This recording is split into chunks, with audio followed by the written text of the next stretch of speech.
Le protocole SMB, qui signifie Save Message Block, implémenté même dans le partage des documents en réseau, est un service phare, voire essentiel même dans les environnements d'entreprise. Mais cependant, l'implémentation en fait de celui-ci peut être assez complexe, voire problématique. C'est une série en fait de préalables n'ont pas été respectés. Alors dans cette vidéo, je vais te montrer point par point les étapes de configuration de ces derniers afin que toi, Sysadmin 2.0 ne puisse être pris au dépourvu. Alors c'est une thématique qui t'intéresse, tu restes juste confortablement assis et on se retrouve juste derrière ceci pour en parler. Alors, pour illustrer ce que nous ferons dans cette vidéo, le schéma d'architecture est le suivant. Nous avons ici deux machines tournant bien sûr sur Windows 10 et ces deux machines en fait sont en réseau et l'objectif en fait ici est de partager en fait les documents entre ces deux machines là. Alors, ici j'ai avec moi mon architecture physique que j'ai décidé en fait de mettre en place. Voici à quoi va ressembler ma première machine tournant bien sûr sur Windows 10 et de l'autre côté ici j'ai un PC laptop, comme vous pouvez bien l'apercevoir là. Et ce PC laptop est en fait connecté à mon routeur Soho. C'est-à-dire que cette machine est connectée à mon réseau via ce routeur Wi-Fi là. Et si vous prêtez attention, la machine, ma première machine ici est connectée à mon switch, donc c'est-à-dire de manière filaire. Et qui, ce switch là lui-même est connecté au routeur Soho. Donc raison pour laquelle ces deux machines en fait parviennent à communiquer entre elles. C'est ce que nous allons donc vérifier tout à l'heure. Alors si on rentre effectivement sur ma deuxième machine ici, qui va naturellement faire office de machine, qui va accéder à un partage que nous allons opérer naturellement sur la première. Si on rentre effectivement sur celle-ci ici, et en ouvrant ici une session PowerShell, et en exécutant forcément sur celle-là la commande ipconfig pour avoir les informations sur ces paramètres IP, vous apercevez ici que notre machine a une adresse en 192.168.1.101. Si on retourne effectivement sur ma première machine ici, où le partage va absolument se faire parce que c'est en effet sur celle-ci que nous allons configurer en fait le partage que nous avons évoqué en début de cette vidéo. Donc il va falloir en fait bien le paramétrer à partir de cette machine-ci. Alors si je fais pareil, en ouvrant aussi une session PowerShell naturellement sur celle-ci, en exécutant la commande ipconfig, vous apercevez ici que cette machine a une adresse en 192.168.1.100 et en faisant le ping sur ma deuxième machine à partir d'ici, vous voyez en fait que la deuxième machine répond correctement. Cela prouve à suffisance que ces deux machines-là sont notamment connectées en fait sur le même réseau. C'est-à-dire la première des choses initialement que vous devrez naturellement faire, c'est vous assurer en fait que les différentes machines sur lesquelles en fait vous avez effectué les différents partages puissent être dans le même réseau. Maintenant, il va falloir maintenant qu'on puisse naturellement configurer le partage en question. Alors, pour le faire, il y a certains préalables naturellement à remplir, notamment voir en fait si ces deux machines-là partagent le même groupe de travail, donc comme pour un réseau poste à poste. Et pour le faire, rien de plus simple.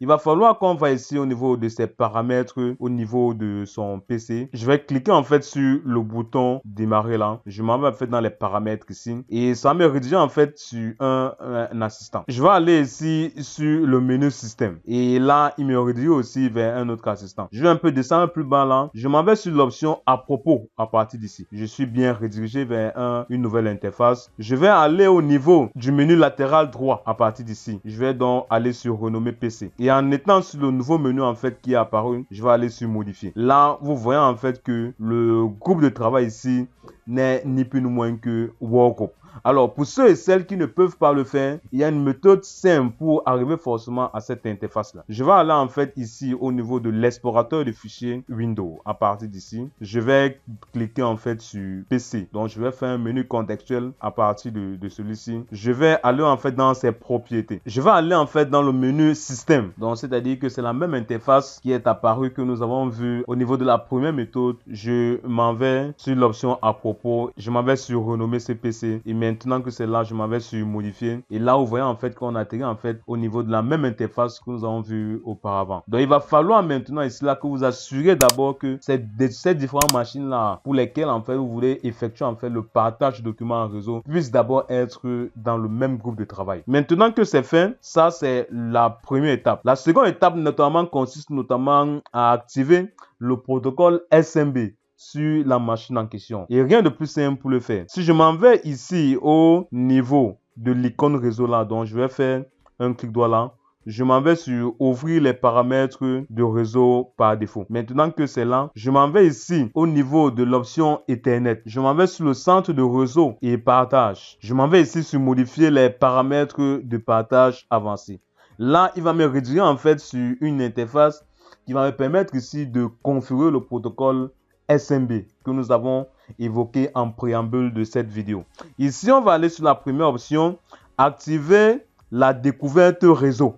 Donc, on va cliquer en fait sur cette option-là. C'est en fait l'option-là qui va nous permettre en fait à la machine de pouvoir découvrir les différents partages qui sont faits sur le réseau. Maintenant que j'ai choisi l'option activer la découverte réseau, je vais aller ici là en fait sur tous les réseaux. Donc je vais aller cliquer sur le menu de Roland là. Donc je m'en vais un peu plus bas là. Je vais ici désactiver le partage protégé par mot de passe. Pourquoi? Parce que si vous laissez en fait cette option là cochée, il va falloir en fait définir un mot de passe à chaque fois que vous allez vouloir en fait vous connecter à un certain partage. On va cliquer en fait sur l'option désactiver le partage protégé par mot de passe et dès que c'est bon, on va aller sur enregistrer les modifications. Maintenant que nous avons enregistré en fait les modifications, il y a une dernière chose à faire. Il va falloir en fait qu'on active la diffusion multimédia. Pourquoi en fait les différents partages qu'on aura opérés en fait sur la machine puissent être visibles au niveau du réseau. Donc je vais aller ici, recliquer en fait sur modifier les paramètres de partage avancé. Je vais aller ici au niveau invité au public et là vous voyez qu'il y a une option en fait qui apparaît. Choisir les options de diffusion multimédia. Donc je vais en fait cliquer sur cette option là. Il va me rediriger en fait sur une interface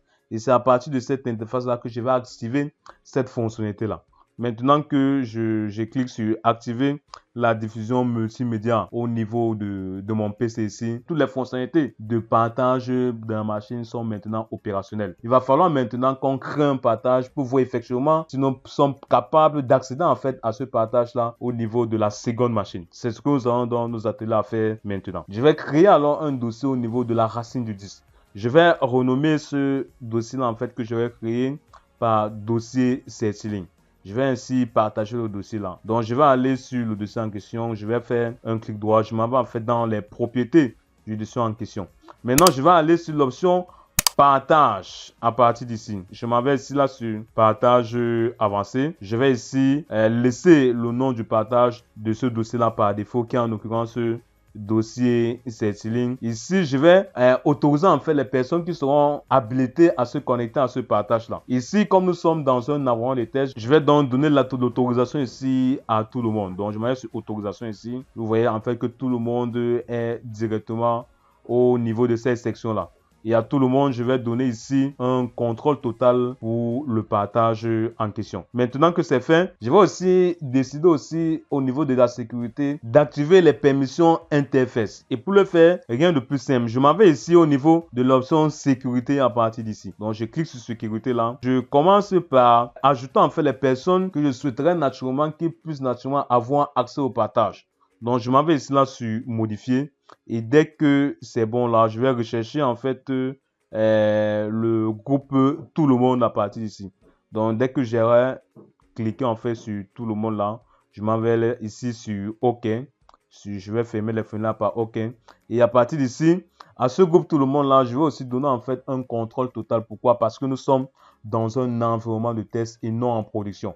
Il faut donc savoir qu'en production, il va falloir donc de manière granulaire pour chaque utilisateur définir en fait les permissions en fait auxquelles naturellement ils auront donc accès. Donc je vais donc laisser le contrôle total en fait pour tout le monde là et je vais en fait cliquer en fait sur OK à partir d'ici. Maintenant que le partage est bel et bien effectif, je vais maintenant en fait mettre dans ce dossier là que ce soit un fichier ou bien les différents documents. Donc je vais ici mettre l'application VirtualBox qui est en fait sur cette machine là. Donc je vais copier en fait VirtualBox dans le dossier en fait que nous avons partagé et voir effectivement si nous avons accès à cette application là au niveau de la seconde machine. Maintenant, si on retourne ici au niveau de la seconde machine, nous allons faire en fait les mêmes manipulations que nous avons fait initialement, c'est-à-dire les manipulations que nous avons fait au niveau de la première machine. Alors, la première des choses ici sur la seconde machine consistera notamment à vérifier si cette machine en fait partage le même groupe de travail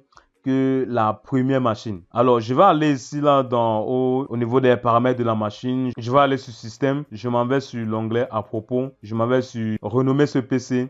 Vous apercevez ici là que effectivement la machine est dans le même groupe de travail que notre précédente machine, notamment le groupe de travail Workgroup comme défini initialement. Maintenant que ce préalable là a été établi, il va falloir aussi maintenant qu'on active la découverte réseau sur la machine en question. Donc je m'en vais ici là sur l'icône réseau comme je l'ai fait sur la première machine.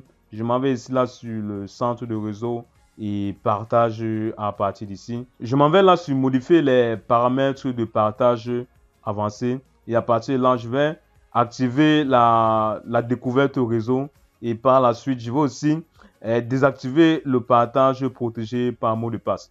Et dès que c'est fait aussi, il va falloir qu'on fasse une dernière chose comme nous avons fait au niveau de la première machine, c'est-à-dire que activer dans la diffusion multimédia. Maintenant que c'est bon là, toutes les configurations en fait sur les deux machines sont achevées, il va falloir maintenant qu'on teste en fait sur la machine, c'est-à-dire ma seconde machine où je suis actuellement là, pour voir si effectivement je parviens à accéder au partage que j'ai naturellement opéré au niveau de la première machine. Alors rien de plus simple pour le faire. Je m'en vais ici au niveau de l'explorateur de fichiers Windows.